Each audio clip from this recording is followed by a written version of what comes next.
Good afternoon, students. I am your math teacher, Mr. Shabbir. Today I am starting the exercise second of the binomial theorem. तो इसकी introduction मैंने आपको बताया था कि आपको यहाँ पे कोफिशिएंट निकालना है एक्स रेज टू पावर 5 का। तो उसके लिए हम क्या करेंगे, उसके लिए हम इसकी जनरल टर्म लेंगे। तो हमें पता है बाइनॉमियल एक्सपेंशन अगर आपके पास है A plus B raise to power N, तो उसकी जो जनरल टर्म डिनोट करोगे वो डिनोट करोगे t of r plus one से। तो t of r plus one आपके पास बराबर होता है n C R A raise to power N minus R B raise to power r. तो अब आपकी ये अब जनरल टर्म है किसी भी पोलिनोमियल की, किस पोलिनोमियल की, A plus B raise to power N की ये जनरल टर्म आपके पास है। तो अब हम करते हैं कि ये जो fifth term x raise to power 5 जो है वो आके करता है जनरल टर्म ऑफ किसकी, जनरल टर्म में मान लूँगा कि इसकी जनरल टर्म में आता है। तो जनरल टर्म आप डिनोट करोगे आर प्लस वन से। तो किसकी जनरल टर्म हमें निकालनी है, x plus three raise to power 8 की हमने जनरल टर्म निकालनी है। तो अब जनरल टर्म को मैं कैसे डिनोट करूँगा, जनरल टर्म को मैं डिनोट करूँगा T F R plus one से। तो आपका एन यहाँ पे कितना है, एन आपका 8 है, ए आपका कितना है, ए आपका एक्स है और बी आपका 3 है। तो वैल्यू पुट करते हैं तो आपका आएगा N C R, that means 8 C R A raise to power N minus R, A raise to power A की जगह क्या है X, X raise to power 8 minus are, B raise to power R, B क्या है आपका 3, 3 raise to power r. तो अब यहाँ पे क्या करते हैं, यहाँ पे जब मैं एक्स रेज टू पावर 5 को कंपेयर करूँगा इस जनरल टर्म के पावर के एक्स के पावर के साथ, एक्स रेज टू पावर, याद रखना आपको किसका पावर निकालना है, आपको निकालना है एक्स रेज टू पावर 5 का। एक्स रेज टू पावर 5 का पावर एक्स का पावर में उस जनरल टर्म के साथ इसका कंपेयर करूंगा। तो मेरे पास यहाँ पे x का पावर है 8 माइनस आर, वहाँ पे x का पावर है 5। तो मेरे पास जब मैं पावर कंपेयर करूंगा मेरे पास मिलेगा 8 minus are is equal to 5, 8 minus are is equal to 5। तो r आपका कितना मिलेगा, तो r आपका मिलेगा 8 minus 5 that is equal to 3। तो अब आप r का वैल्यू 3 पुट करेंगे। तो इस जनरल टर्म में जब r का वैल्यू आप 3 पुट करेंगे तो आपको क्या मिलेगा, 8c3 x raise to power 8 minus 3, 3 raise to power 3। तो आपको क्या मिलेगा, आपको मिलेगा 8c3 x raise to power 3, x raise to power 3 कितना है, x raise to power 8 minus 3 that's 5 और 3 रेज टू पावर 3। तो अब हमें कोफिशिएंट चाहिए, एक्स रेज टू पावर 5 तो हमें मिल गया, अब इसका कोफिशिएंट चाहिए। तो कोफिशिएंट इसका कौन सा कहलाएगा, तो एक्स रेज टू पावर 5 को छोड़ के बाकी जो टर्म्स है वो इसकी कोफिशिएंट कहलाएंगे। तो इसकी कोफिशिएंट क्या आएगी, 8c3, 8c3 3 raise to power 3। तो जब इसको हम कंप्यूट करेंगे तो 8c3 आपको पता है बराबर होता है 8 factorial divide by 8 minus 3 factorial into 3 factorial. तो 8 माइनस 3 फैक्टोरियल कितना होता है, 5 फैक्टोरियल इंटू 3 का क्यूब आपका वैसा ही रहेगा। तो 8 फैक्टोरियल आप लिख सकते हो इसको 8 into 7 into 6 into 5 factorial. 3 factorial को आप लिखोगे 3 इंटू 2 फैक्टोरियल और 5 फैक्टोरियल वैसे ऊपर और नीचे 5 फैक्टोरियल आप काट दो, 3 2 जा 6 और 6 काट दें, 8 7 जा 56 और इंटू 3 का क्यूब होता है 27। मल्टीप्लाई करें, जो आंसर आएगा वो इसका कोफिशिएंट कहलाएगा। इसी तरह से क्वेश्चन नंबर सेकंड पे आ जाएं तो क्वेश्चन नंबर सेकंड भी ऐसा ही है, कोफिशिएंट निकालना है A raise to power 5 B raise to power 7 का, सॉरी। तो इस बाइनॉमियल एक्सपेंशन में तो हमें पता है आपकी अगर बाइनॉमियल एक्सपेंशन है A plus B raise to power N, उसमें आपकी जनरल टर्म जो कहलाएगी वो कहलाएगी T F R plus one. तो उसमें हम जब निकालेंगे जनरल टर्म किसके बराबर होती है, आपकी जनरल टर्म बराबर होती है t F R plus one that is equal to n C R A raise to power N minus R B raise to power r. तो अब इस जनरल टर्म को हम मान लेते हैं कि जो जनरल टर्म है वो इसमें आ रही है। तो यहाँ पे जनरल टर्म अगर a minus 2 b raise to power 12 की हम जनरल टर्म निकाल लें तो वो क्या आएगी, वो आएगी 12 ए रेज टू पावर आपको पता है यहाँ पे आपका जो यहाँ पे ये है एक्स ए सॉरी। तो आपको पता है यहाँ पे आपका a कितना है, a आपका है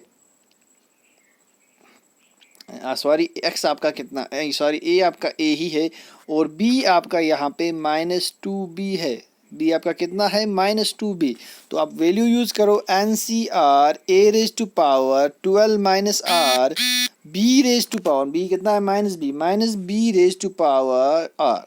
तो वैल्यू यूज करेंगे 12 सी आर, तो 2 पे यहाँ अलग से पावर लेंगे, बी पे अलग से पावर लेंगे। तो -2 raise to power r A raise to power 12 minus R B raise to power r. अब हम यहाँ पे ए और बी के कोफिशिएंट्स कंपेयर करेंगे किसके साथ, 5, ये ए रेज़ पावर 5 और बी रेज़ पावर 7 के साथ। जब हम इसके साथ इसका कोफिशिएंट कंपेयर करेंगे तो हमें मिलेगा, आप देख रहे हैं, A raise to power 12 minus R, A raise to power 12 minus are is equal to A raise to power 5। तो 12 minus are is equal to, तो आपका 12 माइनस आर आपका 5 के बराबर है, तो आर कितने के बराबर होगा, अब आर 7 के बराबर होगा। तो जब आर का वैल्यू इसी जनरल टर्म में आप 7 पुट करोगे तो आपको क्या मिलेगा, आपको मिलेगा 12c7, 12c7 माइनस 2, अब आपका 12c7 minus 2 raise to power 7, A raise to power 12 minus 7 that is 5, B raise to power 7। तो मिल गई आपका A raise to power 5, B raise to power 7। तो अब इस ए रेज टू पावर 5 और बी रेज टू पावर 7 का coefficient हम जब ढूंढेंगे इस टर्म में, आप A raise to power 5 B raise to power 7 को छोड़ दें, जो बाकी बच गया इसका कोफिशिएंट है। तो जो कोफिशिएंट कहलाएगा वो कहलाएगा 12c7 minus 2 raise to power 7, minus 2 raise to power 7। तो इसको ऑन कंप्यूटिंग दिस 12c7 को मैं लिख सकता हूँ 12 factorial divide by 12 minus 7 factorial into 7 factorial. तो that's 12 minus 7 factorial, that's 5 factorial. तो 12 फैक्टोरियल को मैं लिख सकता हूँ 12 into 11 into 10 into 9 into 8 into 7 factorial. 5 factorial को मैं लिख सकता हूँ 5 इंटू 4 इंटू 3 इंटू 2, और 7 फैक्टोरियल वैसे ही ऊपर नीचे 7 फैक्टोरियल काट दें। तो आप क्या करेंगे यार, 5 2 होता है 10, ऊपर से 10 नीचे से 10 गया, 4 1 4 2 8, 3 1 3 3 9, and computing this you will get the coefficient of this binomial expansion। अब क्वेश्चन नंबर 3 है आपका, right the general term in the binomial in the expansion this.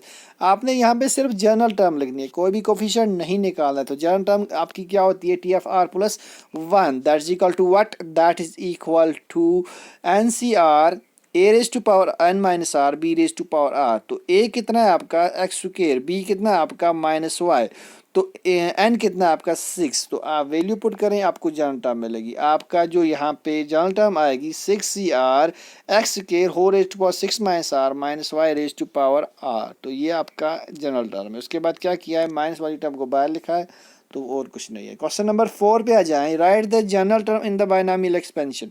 फिर से वैसा ही क्वेश्चन है। जनरल टर्म आपको पता है बाइनोमियल एक्सपेंशन की किसके बराबर होती है, n C R A raise to power N minus R B raise to power r. तो अब आर का वैल्यू यहाँ पे नहीं दिया है, एन का वैल्यू आपको 12 दिया है, ए का वैल्यू आपको एक्स स्क्वायर दिया है, बी का वैल्यू आपको माइनस वाई एक्स दिया है। तो आप पुट करेंगे वैल्यू यहाँ पे तो आपको जनरल टर्म मिलेगी। तो जब मैंने पुट कर दिए तो 12cr x raise to power x raise to power what x raise to power x का स्क्वायर हो raise to power 12 minus r minus y x into r. तो माइनस वन माइनस जो है वाई एक्स में से minus का 1 कामन निकाल देंगे तो उसका पावर रह जाएगा आर। तो ये minus 1 raise to power r 12cr x raise to power 12 2 से हमने मल्टीप्लाई कर दिया किसको, 12 और आर को भी। तो हो जाएगा कितना आपका हो जाएगा 12 2 24 2 into 2 r that is 12 24 minus 2 r आएगा, सॉरी, तो into y raise to power r. This is the question number 4। Now the question number 5। Question number 5 is, तो क्वेश्चन नंबर 5 में आपने क्या करना है, क्वेश्चन नंबर 5 में आपने फाइंड द फोर्थ टर्म निकालनी है। आपको फोर्थ टर्म निकालनी है, दैट मीन्स आपने टी ऑफ 4 निकालना है। टी ऑफ 4 किसके बराबर होता है, टी ऑफ 4 बराबर होता है टी ऑफ 3 प्लस 1। तो आपको पता है टी ऑफ आर, फिर जनरल टर्म लेंगे टी ऑफ आर प्लस 1। तो r t of r plus 1 यहाँ पे आपको बराबर है, आर प्लस 1 4 के बराबर। तो आर किसके बराबर है, आर 3 के बराबर है। तो आर का वैल्यू अपने 3 पुट करना है। इस बाइनोमियल एक्सपेंशन में आपने आर का वैल्यू 3 पुट करना है और जनरल टर्म अपनी यूज़ करनी है। तो जनरल टर्म वैसे ही 12c3 x raise to power 12 minus 3 y raise to minus 2 raise to power 2 y raise to power 3। तो जब इसको हम कंप्यूट करेंगे तो हमारे पास जो टर्म मिलेगी वो आपकी 4 टर्म कहलाएगी। Now the question number 6। Question number 6 में आपने क्या करना है, क्वेश्चन नंबर 6 में आपने 13th टर्म निकालनी है। तो आप आर का वैल्यू क्या लोगे, उससे ए कम ले लो। तो 13 नहीं लोगे, 12 ही लोगे। तो जैसे क्योंकि टी एफ आर प्लस 1 यहाँ पे टी एफ 13 है, तो आर प्लस 1 आपका 13 है, तो आर कितना है, आर 12 है। तो नाउ वैल्यू आपको जनरल टर्म पता है, वैल्यू पुट करें। ए का वैल्यू दिया है, बी का वैल्यू दिया है, एन का वैल्यू भी दिया है, आर का वैल्यू दिया है। पुट करेंगे वैल्यू तो आपके पास जो एक्सपेंशन आएगी उसमें आपको जनरल टर्म मिलेगी। तो जनरल टर्म हम निकाल सकते हैं। अब आपके पास है मिडल टर्म। मिडल टर्म निकालने के लिए मैंने आपको फार्मूला बताया था, अगर n इवन है, अगर n ऑड है, तो n plus number of terms जो होंगी वो n+1 होंगी, वो नंबर ऑफ टर्म्स हो जाएंगी इवन। तो उस केस में हमारे पास जो मिडल टर्म्स होंगी वो दो होंगी, एक को हम निकालेंगे n+1/2 से और दूसरे को निकालेंगे n+1/2+1 से। तो वही फार्मूला मैं यूज़ करूँगा यहाँ पे। मुझे पता है यहाँ पे n इवन नहीं है, n ऑड है, तो नंबर ऑफ टर्म्स इवन होंगी। तो फार्मूला यूज़ करूँगा n+1/2 एंड n+1/2+1।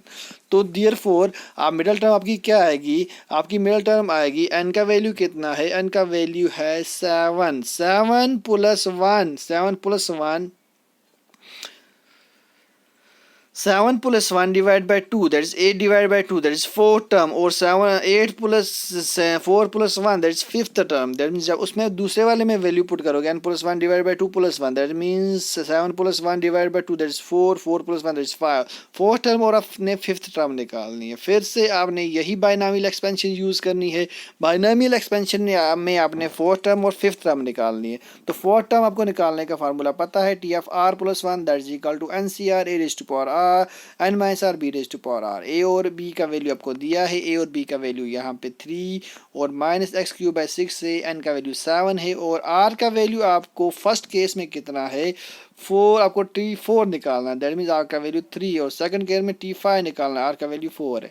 तो दोनों में वैल्यू यूज़ करेंगे। पहले में आप यूज़ करेंगे तो 7c3 3⁻7 - 3 -x⁻3/6 3। तो on computing this we will get what we will get -105/8x⁹। Second में जब r का वैल्यू 4 यूज़ करेंगे 7c4 3⁻7 - 4x, तो आपकी रिक्वायर्ड आंसर मिलेगा।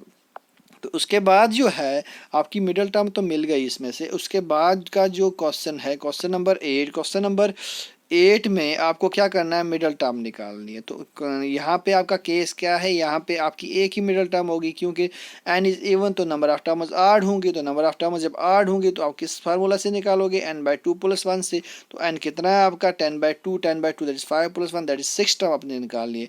जब आपने 6 टर्म निकालनी है तो r आपने 5 यूज़ करना है। तो आप n दिया है, r दिया है, n आपका 10 है, r आपका 5 है, ए आपका x/3 है, बी आपका 9y है। तो आप T6 निकालें तो आपको आंसर मिलेगा।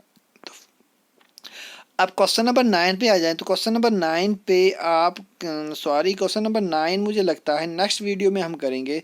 तो क्वेश्चन नंबर 8 तक ही इस वीडियो में हम कर रहे हैं। तो अगर आपको जहाँ पे समझ में नहीं आया होगा आप मुझे कमेंट करके बता सकते हैं, आप मुझे कॉल करके बता सकते हैं। मैं तब तक के लिए मैं क्या कर रहा हूँ, आपसे इजाज़त लेता हूँ और होप करता हूँ कि आपका रमज़ान अच्छे से जा रहा होगा। तो मेरे लिए दुआ करें, मुझे दुआओं में याद रखें ताकि मुझे भी अच्छी सी जगह मिल जाए। तो मेरे लिए दुआ करें। तो आज के लिए इतना ही। तो बाकी नेक्स्ट वीडियो में क्वेश्चन नंबर 9 लेके आऊँगा मैं। तब तक के लिए गुड बाय।